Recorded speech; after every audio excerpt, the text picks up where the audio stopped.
Ladies and gentlemen, please welcome the Heritage Foundation's Executive Vice President, Kim Holmes.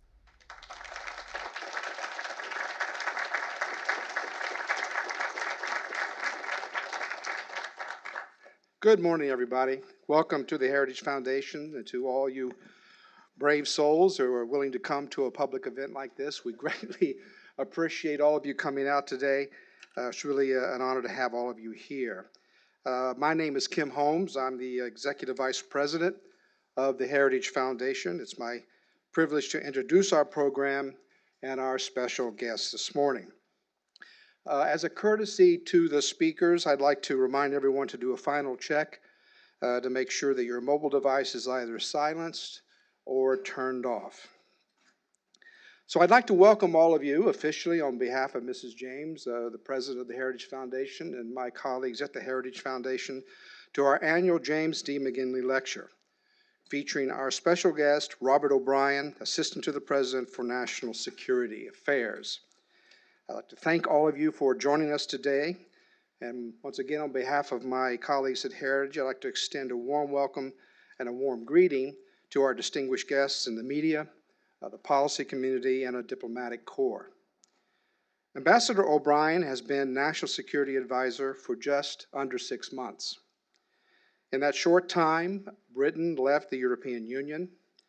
Iranian terrorist Qasem Soleimani was killed in a targeted U.S. drone strike, and the White House submitted the President's budget request for fiscal year 2021 to Congress. The world never stands still, and we at Heritage know that in order to defend the United States and its interests, the country must have a sound foreign policy executed by responsible leaders.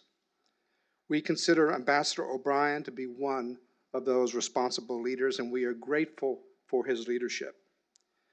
We would also like to thank the sponsor for this lecture, James McGinley, who you will hear from shortly, and also welcome his wife, Mary Beth, to the Heritage Foundation, whose support makes this series possible.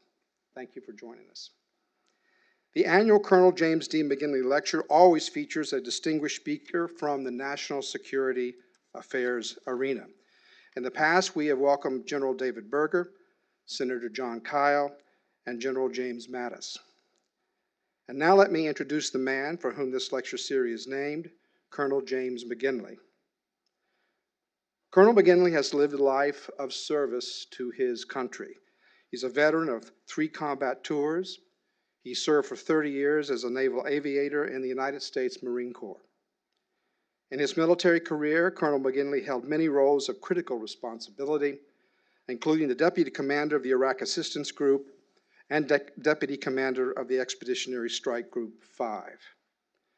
His combat decorations include the Legion of Merit and the Bronze Star.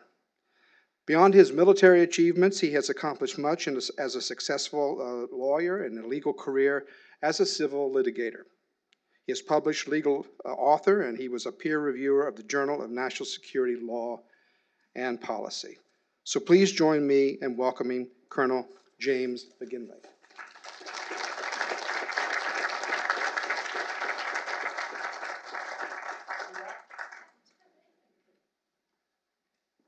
As you can tell, we're a little light on the handshakes today. Dr. Holmes, thank you so much. And before I forget, I do want to say thank you to the entire Heritage team with Dr. James Carafano's leadership and General Tom Spohr. Really a great group, and they put together an amazing event for us here today. I don't know that I've seen everybody coming in, but I do have both Admiral Sinclair Harris and Lieutenant General Keith Walker on deck, and I appreciate both of them being here, as well as I saw the former chairman of the House Armed Services Committee, Buck McKeon, I think he's here, and General Mike Meese, and of course, Major General Andrew Davis here, native of the Washington, D.C. area. Thank you to each of you for making time in your day today to join us, each of those people with extraordinary service to the country. Well, transitioning, it is my distinct honor and privilege today to introduce Robert O'Brien. Ambassador O'Brien is an attorney, he's an author, and he is a statesman. A native of Southern California, a graduate of Bolt Hall out there at Berkeley, and an attorney who has had a very distinguished career, also a major in the United States Army JAG, but importantly, the alternate representative to the United Nations during, I think, the Bush timeframe, back and forth, blending his federal service to his civilian career. He's also been a special master in the U.S. courts, handling a lot of complicated issues in federal litigation, including things like discovery masters. So with that, the current administration reached out and tapped him to be our special envoy for hostage affairs. And most notably, I think some of our countrymen have come home from places like Turkey and Yemen. It means the world to those families to have that kind of effort and emphasis put on reuniting Americans who have been held in foreign countries. I think it was the president who scored him out at 38-0. So you can tell he's been an extraordinary success. And then this past September, Ambassador OBrien was elevated to handling our national security as our next national security advisor. I think he's been aptly described as a man with a razor-sharp mind and a diplomatic demeanor. Please join me in welcoming Ambassador OBrien.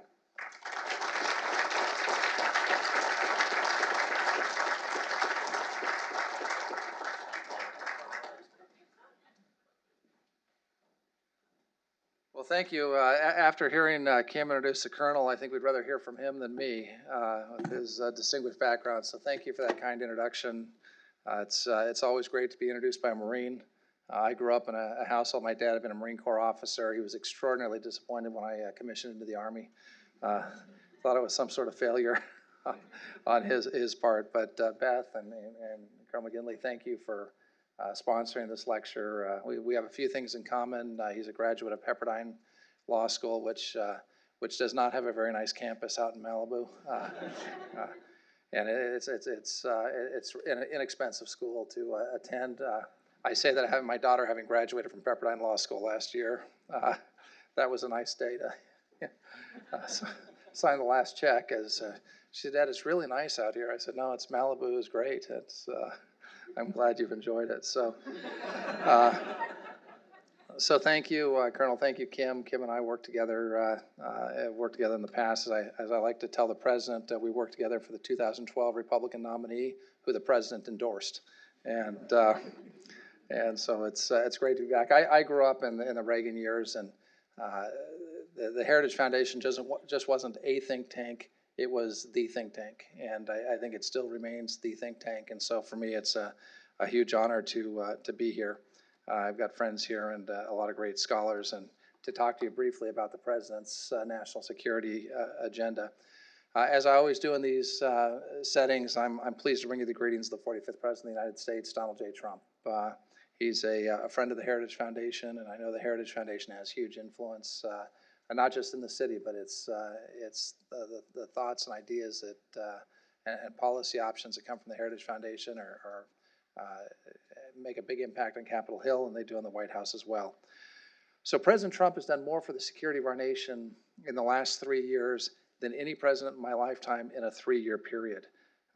Prior to serving in this job, I was the President's Special Envoy for Hostage Affairs, as the Colonel pointed out.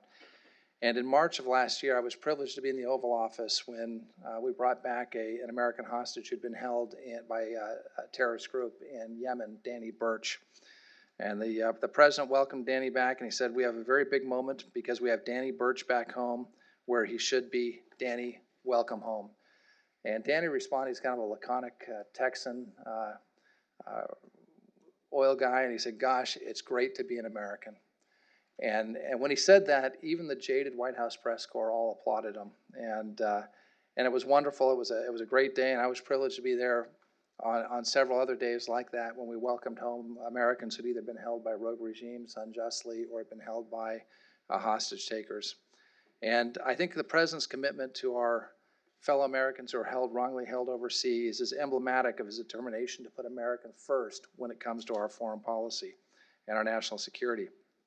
I've had the solemn duty of joining the President when he visits Dover Air Force Base for the dignified transfer of our fallen heroes. I'm going to be likely heading up to Dover, sadly, this afternoon for one of those events. And there's nothing more difficult for any president, especially this president, to do than to make the trip to Dover and spend time with the family of the fallen. So when President Trump talks about America first, he does so with the understanding that it's our warriors who may be called upon to make the ultimate sacrifices necessary to secure our national interest. Whether unveiling a bold Middle East peace plan, pulling us out of the disastrous JCPOA, rallying a regional coalition to deter Iran's nuclear ambitions and support for terrorism, taking decisive action against the Iranian Quds Force and its leader Qasem Soleimani, destroying the ISIS territorial caliphate, ordering a bold joint force special operations mission to bring justice to ISIS founder and leader Bashar al-Baghdadi, or getting our NATO allies to finally increase their defense spending. President Trump's clear-eyed focus on advancing our national interest and is delivering big wins for the United States. A defining aspect of the president's tenure in office and a core principle behind America First is the need to maintain overwhelming American military power. It's what President Reagan referred to as peace through strength, and it animates the rebuilding of the U.S. military that's occurred under President Trump. And to that end, the president has secured over the last 3.5 years $2.2 trillion in defense funding, to include one of the largest defense budget increases in decades. We currently have a budget for fiscal year 20 of $738 billion for the men and women of our armed forces. We're guided on the national security front by two transformative documents: President Trump's National Security Strategy and the Pentagon's National Defense Strategy. Both postulate a future defined by long-term peacetime competition with great powers China and Russia. The challenge requires different ways of thinking about our national defense, different force structures, and a return to a conception of national defense that is a change from the past 2 decades of focus on ground-intensive counterinsurgencies in the Middle East and South Central Asia. The administration's priorities going forward focus on accelerating the development and rapid deployment of hypersonic technologies, modernizing our nuclear deterrent, achieving real gains in the space domain, utilizing cutting-edge missile defense capabilities, and delivering on the president's commitment of a 355-ship Navy. These are short-term goals. These are not out-year goals. I mentioned sometimes to my staff, I would love nothing more than to live in the out years. The out years are amazing. Everything's fantastic in the out years. Unfortunately, we never get there with some of these projects and some of our priorities. So these are short-term goals. In space, America is leading the world, and President Trump is taking bold steps to ensure it stays that way. In the last 6 months, he's reestablished a combatant command for space, and most importantly, he stood up the U.S. Space Command, the U.S. Space Force, the 6th branch of the armed services. This is the first new branch of our armed services since the Air Force was established at the close of World War II. These are serious history-making efforts that will result in a safer, more secure space domain for the long term. We're focusing on space as a critical warfare domain and aligning our space organization's role with our national defense and America's economic prosperity. The world has changed, and what happens in space will affect the outcome of future crises and conflicts that could impact our critical infrastructure at home. We're focused on deterring aggression in space against the U.S. interest, and our allies. In the modern world, space is intrinsically linked to all other warfare domains. What happens in space does not stay there. We must act now to ensure that space is never a denied environment for the United States. With the U.S. Space Force, we now have an institution focused on building doctrine and capabilities for a unique and critical domain. And I want to tell you, the number of talented Americans, both within the armed services and outside the armed services, that want to be part of the Space Force is truly incredible. I think the president, with standing up the Space Force in Congress, has captured the imagination of the American people. When it comes to sea power, President Trump recognizes that the dominant naval forces and a coherent maritime strategy are the engines of our national defense strategy. We are a maritime nation, and our security and our prosperity are irreversibly linked to the world's great oceans. To maintain overmatch against our peer competitors, our Navy must maintain warfighting readiness to enable the best naval forces in the world to operate forward where and when we choose. And while readiness is critical, the size and composition of the fleet is vital to our continued maritime dominance. To that end, President Trump has reiterated his commitment to building a Navy of at least 355 capital warships in the near future. I know Secretary Esper, Chairman Milley, and Acting Secretary of the Navy Modly, who is a great advocate of American sea power, share this commitment and this vision. To maintain our maritime dominance and freedom of maneuver, we're exploring a range of alternative future fleet designs that are capable of meeting the demands of the national security strategy and the national defense strategy. The composition of a future force will continue to emphasize large surface combatants. We also require more and smaller surface combatants, such as the future frigate. Lightly or optionally manned ships may also play a role, and continued dominance in the undersea domain is truly our trump card. The U.S. Air Force will continue to rule the skies as it has for over 2 generations. Despite the cancellation of the F-22 program, which was perhaps the worst procurement mistake in the history of U.S. military procurement, the Air Force is taking delivery of the F-35 and the F-15X. While the Air Force awaits the fielding of the B-21, it's critical that we maintain our existing long-range bomber capability and not retire legacy platforms and legacy bombers prematurely before the B-21 is delivered in substantial numbers. Under Commandant Berger, the Marine Corps is innovatively executing the national defense strategy by leveraging its traditional strengths in amphibious and expeditionary warfare to prepare for great power competition. One example is how the Corps will deploy intermediate range fires from ships and small islands in the first and second island chain. I commend the Commandant's planning and guidance to you as a superlative example of the service taking strategic concepts like the NSS and the NDS and the Indo-Pacific strategy and incorporating them into their operating concepts. As we transition from the previous generation of counterinsurgencies into a new era of competition, the Army under Secretary McCarthy and his leadership is working on advanced missiles and hypersonic platforms to project American power wherever it is needed. This is particularly pronounced in the Indo-Pacific, where the Army is returning and where it will remain a critical player in the years ahead. The administration is making needed investments in modernizing our nuclear capabilities across domains. We're ensuring not just the readiness of our current deterrent, but making the investments required for the future, including the Columbia-class submarine, the B-21 Raider, and a new class of land-based IBMs that will serve us for decades to come.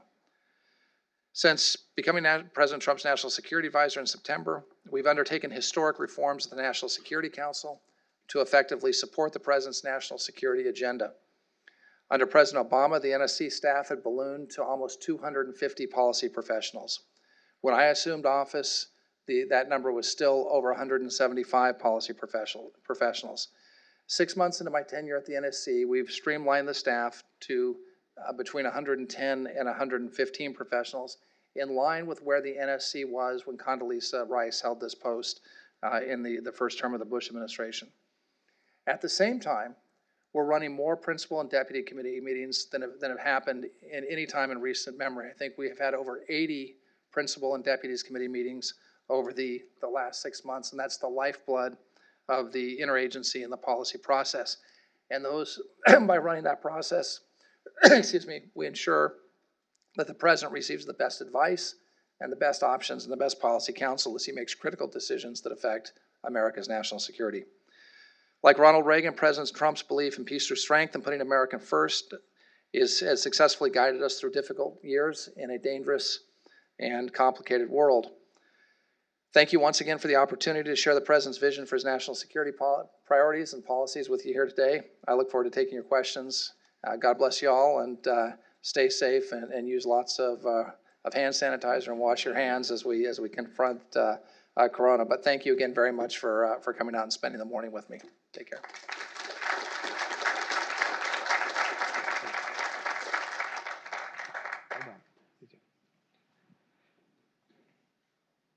Well, welcome again to Heritage. It's great seeing you again. We only have 15 minutes, and I want to get to some of the questions from the audience.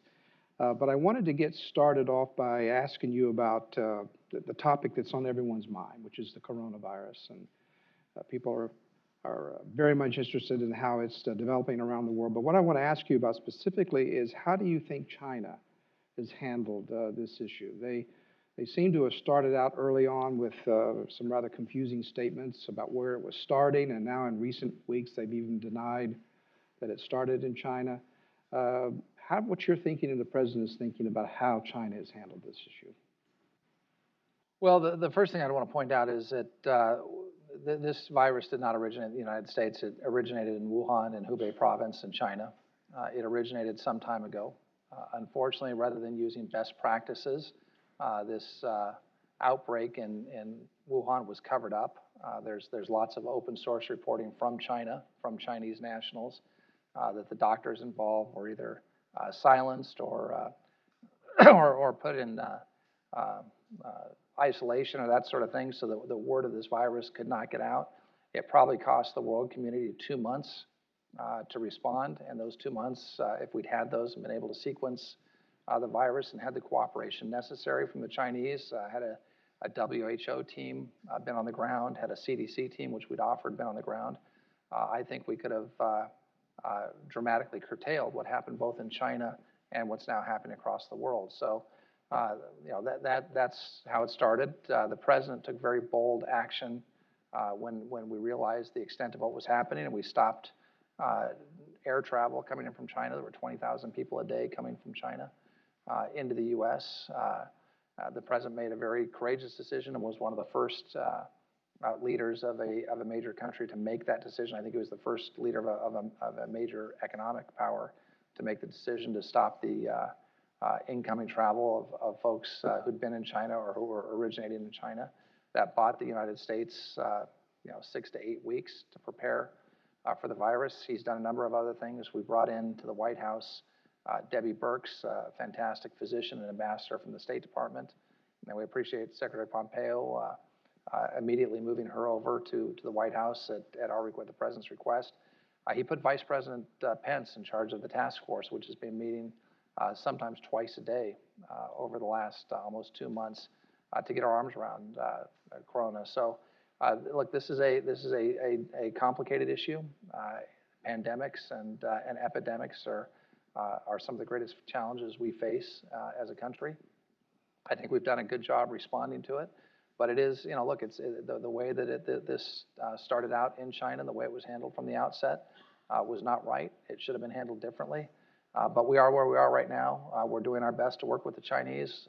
One thing I'll point out is when we evacuated our citizens from Wuhan, the 747s that flew into that city were loaded with medical supplies, masks, personal protective equipment, medical supplies. And those were furnished not by the government. They were furnished by Americans. They were furnished by Samaritan's Purse and by the LDS Church out in Salt Lake and other Americans that wanted to help the people of China. And so I think we've done what we can. We've sent our condolences to China, but now we're in a stage where we're having to deal with the crisis here. And what I would urge everyone to do is to take heed of the CDC warnings. If you're feeling sick, don't come to work. If you've got a coworker who sneezes, send them home. Allow for some social distancing. Use hand sanitizer and wash your hands obsessively, and just be smart about things. Stay in good health, exercise, and we'll get through this as a country. But it's a very serious situation that we're facing, and Americans always rise to the occasion of these, and we'll get through it. But this is a tough policy crisis that we're facing, public health crisis. You mentioned in your remarks the efforts that you're taking to right-size the National Security Council's staff. A few years ago, I was leading a study that Heritage did on how to approach the National Security Council staff, the size and the processes and the like. And there was two things that came out of that study, and I was interviewing former national security advisors and also other people who had been involved in the government over the last 25 or 30 years. And two things came out of that process, even going all the way back to Scowcroft, even back into the Eisenhower administration. The National Security Council staff is the president's staff. It's not the government staff. That's why you don't go through a confirmation process. That's critically important. That was widely understood for decades, even going back, as I said, to the 1950s. And the second thing is that the processes that were to be created were to help the president understand not only what the various agencies thought, but also what that staff and what you thought as well. So clearly, much of the discussions is about how big the staff is. But I think that one of the things, and I think that I'm hearing from what you're saying, is the size of the staff is also related to that purpose of what the staff should be. Because in the past, particularly under President Obama, there were so many people from the other agencies, it was becoming, they were envoys for the agencies to the president rather than the other way around. So can you say a little more about not only what you're doing, why you're doing it, what the president expects from you on this, and some more information on how you're doing this? Right. Sure. Well, Kim, I think you make some good points there. Look, the NSC is the personal staff of the President of the United States to help him run an interagency process to make sure he gets the best advice, the best policy options from the cabinet departments and the agencies. That's what the NSC is there to do. It's not there to be operational. It's not there to recreate the Pentagon. It's not there to recreate the State Department, the DHS, or any of the IC. And so I think that's maybe a fundamental change from perhaps where the last administration was. I mean, when I got there, I was told that there were folks that were making calls from the NSC out to forward operating bases. There were people that were making calls to ships. There were folks that were regularly calling embassies and that sort of thing. And it had become a very operationalized organization. It had also become very big with detailees from all over the place. Now, part of the reason we have detailees is because there's a very small budget for the NSC, and so we have to rely on detailees. But the detailees that come over, they're coming over not to, as you point out, not to represent their agency at the NSC. They're coming over to staff the President of the United States and give him a national security and a foreign policy staff. When I got there, I saw how big the NSC remained, and to some extent how there were some operational things that were still happening at the NSC that were a legacy going back, 14 years, even into the Bush administration. I felt it was time to get back to the Brent Scowcroft model. So I met with most of my predecessors, Republican and Democrat. I talked to them, and everybody said, do what Brent did. And so we've tried to do that. We didn't do what President Kennedy did. When President Kennedy took over the presidency from General Eisenhower, from President Eisenhower, the president had a 70-person large, for the time, a large NSC staff. In fact, it took until President Clinton for the NSC staff to get back to the size it was under the policy staff, back to the size it was under Eisenhower. President Kennedy summarily dismissed everyone who was working for President Eisenhower and brought in 12 political loyalists, experts, people that he could trust and rely on, and be his national security staff. You can imagine what would have happened if I would have done that here, how the press would have reacted to that. We decided not to go that route. What we decided to do was allow people's details to expire, in some cases to combine some of the directorates, to take some of the economic directorates that had been pulled into the NSC, put them back into the NEC, where I felt that Larry Kudlow and the economists and those folks could do a great job running our economic policy, but also because we had good personal relationships and we trusted each other, and we weren't getting out of our lane.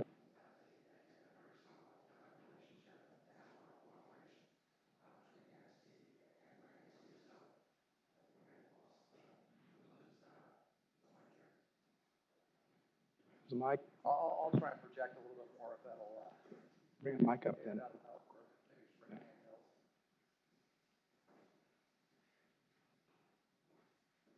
Everyone's going to use Perel after they after they use this mic. Do we have sound? Is this any better? Okay, that's great. So look, we've brought the size down, but we've done it for the most part through attrition and through holding off on hiring. And look, it's a privilege to work at the White House. I think there are a number of people that come to the White House, and look, it's great anytime you come through the gates, and every morning I come through the gates of the White House, I realize it's a privilege and an honor to be there. And I understand that it's going to be a short period of time. I don't know how short a period of time it is, but I'm not going to be there forever. And I try and enjoy every day that I have the enormous privilege of serving the president and coming into as President Reagan referred to the White House, the people's house. I think there are some people that decided that the NSC was going to be a career for them, and they were going to stay there as long as they could. And I think there are some folks that probably had the idea that they knew better how to conduct the foreign policy of the United States than the elected president of the United States.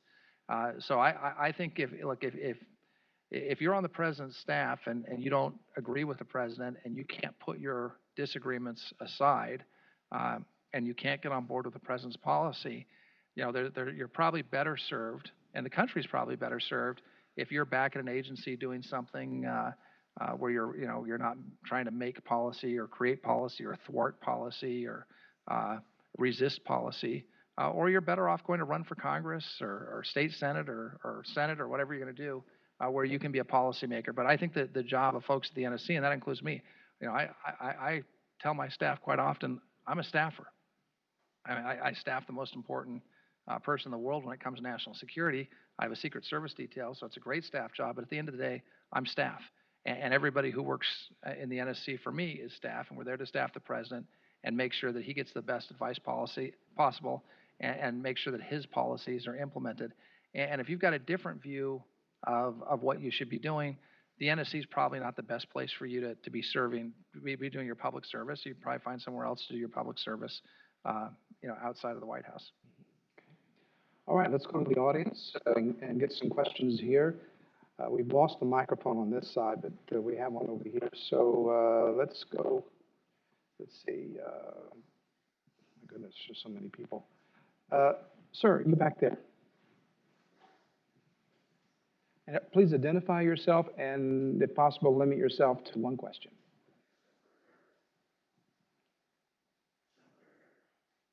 Sinclair Harris, U.S. Navy retired. Thank you for your service. My question is, where do you rank our lack of investment and focus in adopting new technologies, 5G, quantum computing, AI, in terms of our long-term security risks? Everybody I hear concerned about a slowness in our adoption of new technology in these areas. Yeah, thank you, and thank you for your service. Go Navy! I was at the Army-Navy game earlier this year. Didn't go very well for the Army, but got some sailors out there. Look, I think we're doing pretty well in quantum and AI. 5G, I felt like I was an unpaid spokesman for Nokia and Ericsson for the past a few months. Huawei has gotten the jump on us. China got the jump on us. But I'm a huge believer in America and in the private sector. And it's amazing how the private sector saves us from ourselves on a regular basis. And for example, with 5G, we're seeing some great things. We're seeing a company called Rakuten out in Japan that's come up with a solution that's more technologically advanced than Huawei, that's cheaper than Huawei, that can be deployed easier than Huawei. Microsoft and Dell are jumping in. Have similar platforms that they're working on in the U.S. Qualcomm, Cisco, Oracle are doing great. And so I think that the Chinese got a jump on us. And the way they got the jump on us was unfair competition. They subsidized Huawei. They undercut some of our great telecom equipment manufacturers and great telecom equipment manufacturers in Europe. And they in large part destroyed the market and left themselves as a sole option for many countries that want to move forward with a relatively inexpensive telecom system. The Chinese are only too happy to come in and give it to them for free or loan them the money at high interest rates in debt trap diplomacy to give them 5G. But I think the world has woken up to that, and even if it's not because of U.S. Our concern over sharing our intelligence or secrets with our allies and friends and partners, or even them taking care of their own intelligence that they want to keep out of prying Chinese hands.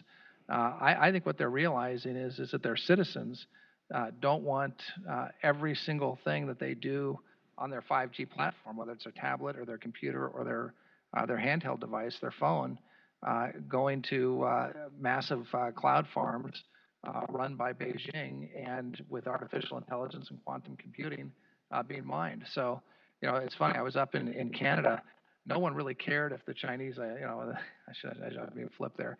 I think some people were less concerned about how the U.S. would react on an intelligence sharing front if they had Huawei. But when they heard that grandma's medical records might be accessed by the Chinese, they got very wound up and very concerned about it. So I went with the grandma's medical records, and I think the Canadians and the Australians have done a great job on this. The Kiwis have come on board. The Japanese have come on board. The French, for their own reasons, without us lobbying them, I think it's a Gallic independence. The French aren't going with Huawei. The Poles aren't. A number of countries in the Balkans, the Baltics have signed MOUs with us. So I think our partners have woken up. We're a little disappointed with what's happened in the UK. But I think once the UK realizes that there's an inexpensive, better technological option than Huawei that's safer, I think they'll end up going with it. In the meantime, I told my counterpart, Sir Mark said, well, I'll send them whatever we need for Five Eyes on carrier pigeons or in a briefcase locked to a courier's arm, and we'll put them on the plane and get it to them if we're concerned about security. That'll get their attention. Is there anyone over here? Yes, ma'am. Right there. Susan Yoshihara, President of the American Council on Women, Peace, and Security. That agenda is run from your staff, and the President has taken a keen interest in it. It runs the gamut from constabulary small wars up to the strategic, and I'd like to ask if you were to look into wanting research from this field, where would you put it, and how do you see women leveraging our national security? I think that's a great question. And as the father of two daughters, one who's an Air Force ROTC cadet and pilot, and the other who's going to the Army JAG Corps, I'm grateful for the path that you're blazing and your colleagues are blazing for them. And I'm very proud of the fact that at the NSC now, I think about 40% of our senior directors are women. I think it's the highest. I'm told, I don't know if this is true, but I'm told it's the highest level of women senior directors ever at the National Security Council, and I can tell you they're fantastic. None of them were hired because they were women. They were hired because they're the best people for the job. But it so happens that we've got this great group of women who are working in national security in the White House. Look, just an overall point. I'd love to see your research and get briefed on it, but what I've told colleagues, other national security advisors in countries, especially in the Middle East and South Central Asia, you can't have a great country and you can't have a great economy if you're excluding half the people in the country from participating. It doesn't make any sense. I spent several years working on rule of law in Afghanistan. And one of the things we found, we were training, this was back in the Bush administration, we were training prosecutors, judges, and Secretary Rice had a real focus on making sure that we had plenty of women judges, prosecutors, defense lawyers that were part of our training program. And I'd have a hard time because I'd go to Afghanistan, we'd meet with folks in Kabul, I'd meet with the Minister of Justice or the Supreme Court, Chief Justice of the Supreme Court, and say, we'd like to see the delegation that you're going to send over that we're going to pay for, and they'd give us a delegation that would be 100% men. And I'd say, well, this isn't going to work. Can we get a woman on that? At least one woman on it. And then we got to the point 1, 2. We eventually got to the point where it was we were up to 50-50. We were able to do a program for women judges and prosecutors and defense lawyers, an all women's group. That actually turned out to be fantastic when we brought them together without the men, and the things that we learned about Afghanistan from these women lawyers who were very courageous. Many of them were subject to death threats on a daily basis. One woman prosecutor in Herat had to send her family to Germany to live because she was under constant threat of bombing in her home.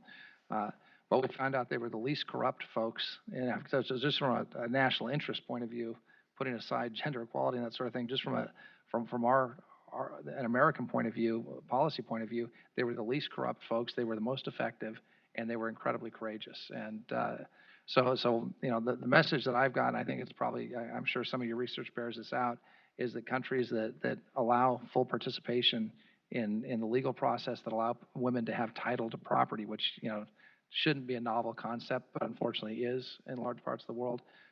Countries that have women in government, tend to do better, tend to be more peaceful, and tend to be better partners for the United States. So it's a national security issue beyond just being a moral issue, the right thing to do. Peter.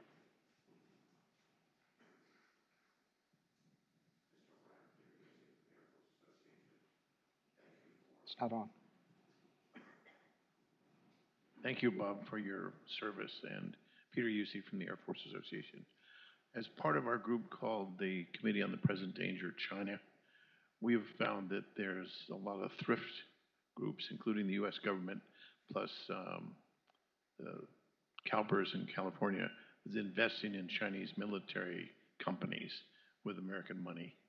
Can you look into that, or can you tell me kind of where we are on that? Yeah, that's a great point, a great question. It's something we are looking at. And look, it's an issue of security for American investors. We've got a lot of retirees who depend on, and some of the CalPERS investment policies are incredibly concerning. We've got folks who are going to rely on their pension for their retirement, and putting those investments into companies that don't have GAAP accounting and that don't have the same reporting requirements that American companies do is scary. I mean, I'd hate to see if someone told me I had to invest my 401k in Chinese state-owned enterprises or partially state-owned enterprises where they don't follow the generally accepted accounting principles and they don't have to report to independent regulatory bodies. I'd be pretty worried about that. So it's something we're taking a look at, and it's concerning. And moreover, why are we sending American capital to a country and supporting a defense industry that's popping out a couple of destroyers and frigates a month and threatening to have total overmatch against us in the Pacific? So I mean, I don't see why we should be underwriting the Chinese defense industry. I'd rather underwrite the U.S. defense industry with our retirees' money, and I feel safer with that money in U.S. companies' hands. I was going to ask him a question. Now you're getting all this interest. I can't do it. Yes, sir. Hi, Dennis Peterson, DoD Inspector General. Thanks for being with us today, sir. I'd like to turn to the Philippines briefly. Tiny country, but a big strategic ally, both in terms of counter-terror and great power competition. We now have this ticking clock where they're threatening to kick us out by ending the Visiting Forces Agreement. So just wondering, sort of A, what we're doing right now to try and forestall that, and B, if we do indeed wind up getting the boot from the Philippines, sort of what our plan B is in that region. Thanks. Alex, it's an important question. The Philippines is a critical ally. I've had a number of senior Philippine leaders in my office over the past month. We have a great relationship with the Philippines and with the people of the Philippines. And I come from California. We have lots of Filipino Americans and Filipino Americans in our country. The history of our countries have been intertwined for many years.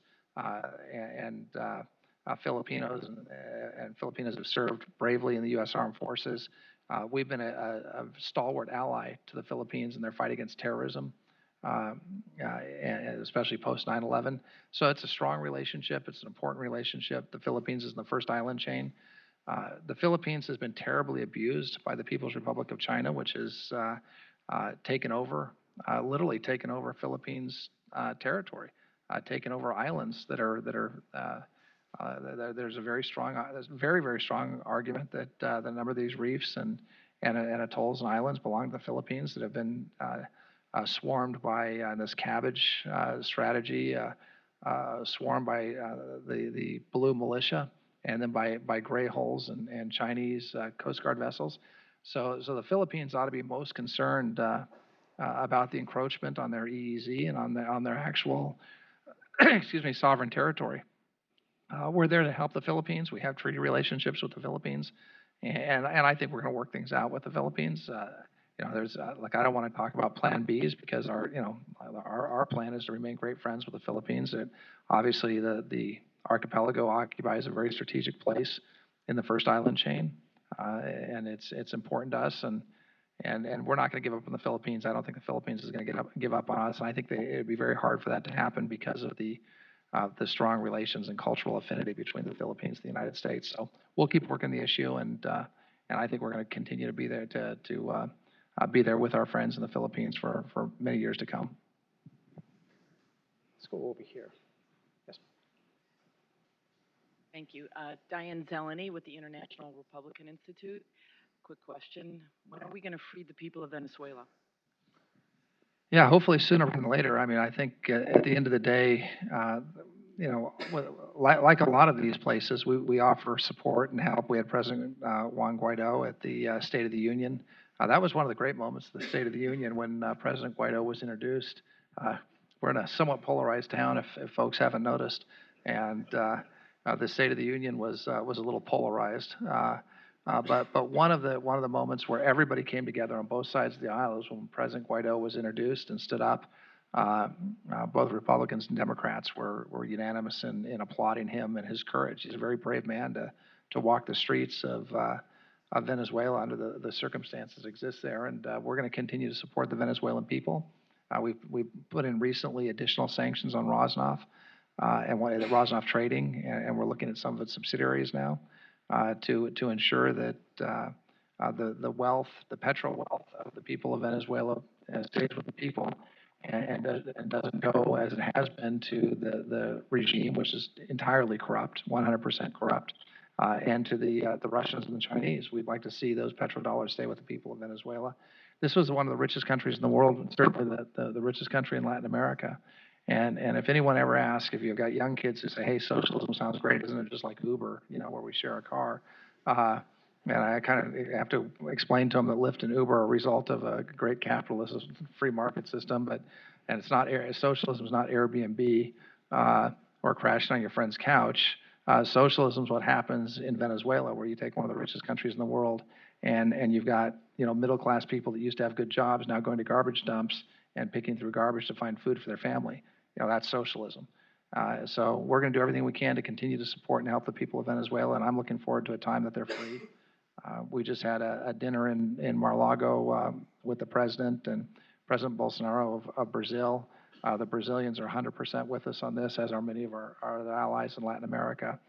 Folks are united in just disdain for Maduro and horror at what he's done to a great country. So we're going to keep working on supporting our friends in Venezuela, and I look forward, like you do, to a time when there's peace and freedom and real democracy in Venezuela.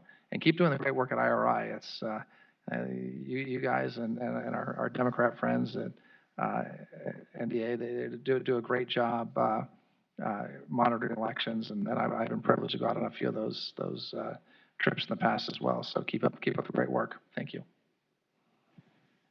Let's go over in this over. Yes, sir. Jim Hansen with Security Studies Group. I wanted to get your opinion on the recent, help we've been getting from Erdogan in Syria. He's got a bit of a head-to-head going on with Putin and Assad. Done some fairly massive damage to Assad's combat forces. Are you concerned about that escalating? The meeting with Putin and Erdogan did not seem to go tremendously well, even though they came to an agreement. And are you happy now that we seem to at least be getting some help from Erdogan in that area, as opposed to him kind of asserting his will absent our cooperation? So look, the Syria situation is extraordinarily difficult. One of the first things I had to do, I haven't heard help and Erdogan in the same sentence in a while. One of the first things I had to do in this job was get on a plane and fly to Ankara to work out a ceasefire between some of the Kurdish forces that we were supporting and President Erdogan, who decided to move into northern Syria. Look, we were concerned at the time that happened, and we warned our Turkish friends that we had a somewhat stable situation, that if the Turks insisted on invading into northern Syria and we had to pull our troops back to eastern and southern Syria, that there'd be consequences. And I think that President Erdogan and his folks are learning that dealing with President Putin is not an easy thing, and relying on the Russians to be your partner and ally, it may not always be the best idea, especially in a place like Syria. So they're certainly Turkey's a NATO ally. We certainly deplore what the regime forces, which are Russian, Iranian, and Syrian regime forces, are doing in the Idlib area. The humanitarian crisis in all of Syria is tragic. It's horrific. we're certainly providing humanitarian aid to the Turks who are dealing with the fallout of this most recent regime activity, which is again brutal. And so we'll watch and see how it develops. We're certainly supporting all of the efforts to in Geneva and otherwise to bring peace to Syria. But that's a very difficult situation. I mean, but some folks have suggested that we stop the fighting, but we're not going to drop the 101st in the middle of Russian, Syrian, Iranian, Al Qaeda, Turkish, TSO, Syrian Defense Force. I mean, it's an 8-way conflict that's going on there. And so that's not something we're going to commit American troops to at this point. But we do have American troops in eastern Syria. We're defending the oil fields, and that's the revenue from those oil fields is allowing the Kurdish folks and our friends in the region to have hospitals and refugee camps and to keep some of the ISIS folks under lock and key. And we've got folks down at Tanf defending our friends in Jordan and Israel. So we feel like we're doing a lot in Syria, and we're going to continue to help the Turks on a humanitarian front with the refugee crisis that they're facing. We only have a few minutes left, and I can't let you go without asking you a question about Iran. The International Atomic Energy Agency has reported that Iran has nearly tripled the size of its stockpile for enriched uranium. Inspectors are not being allowed in. Can you say a few words about what the next steps are for making sure that Iran does not get a nuclear weapon? Well, I'll say this, and the president made this very clear when he spoke to the press after the strike at the Baghdad airport. The first thing he said was Iran will never have a nuclear weapon. That's the U.S. policy, and we'll make sure that as long as President Trump is in office, Iran will never have a nuclear weapon. And we'll continue our maximum pressure campaign, and the Iranians can do it the easy way or the hard way. They can give up their nuclear program. They can dismantle Natanz and Fordo and their other nuclear enrichment facilities, or they're going to continue to face maximum pressure, and at the end of the day, they will not develop a nuclear weapon. Mr. O'Brien, fortunately, that's all the time we have. I'm actually 1 minute under, but I want to thank you for coming here today. It's really a pleasure and honor to have you here. I know you're very busy. I think that you can see from the interest of the audience in this time, when not a lot of people are going out to public events, that they're very glad that you're here as well.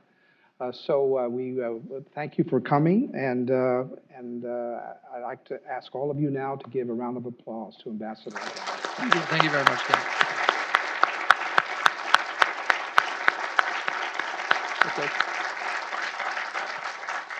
Thank you. Have a great day, everyone. Can I ask everyone to remain in your seats until the ambassadors have exited? Thank you very much. Thank you. I'm gonna have to stay here.